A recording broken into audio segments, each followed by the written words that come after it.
Well, en otro informe, imaginaba mes obstacle, pero arriba bicicleta. Esa es exactamente lo que también es fin de semana aquí, en esta línea cerca, delante de Fisherman Huts. Un evento para gente, familia, que seguro está considerado un día más excitante de fin de semana aquí.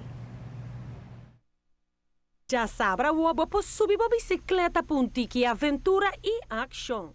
Team Radio Shack Aruba te invita grande e chiquito para uma tarde de diversão com uma promessa da chama Salinha Night Sprint. Na salinha delante de Old Fisherman's Hut.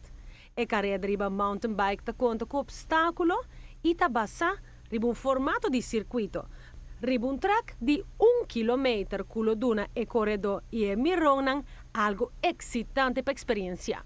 Já sabrá o fori 3 horas da tarde e carreira não ta começa e muitos não tem classe A, classe B e junior ta corre grátis.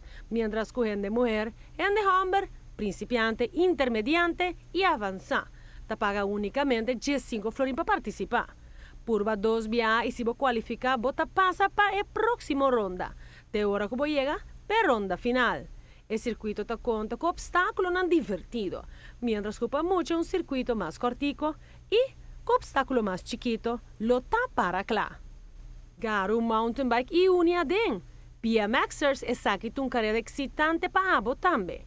Registração está abrida com manhã na Radio Shack Mes e depois de trabalho por registrar também na Roadside Café, Linear Park, entre 6h30 para 8h30 da noite. Se você não por participar, e bem muita nampa mira e carreira não. E join Team Radio Shack com duchicos e bebe frio e boa música. Muita gente grande tour te invita para Team Radio Shack su prome carreira.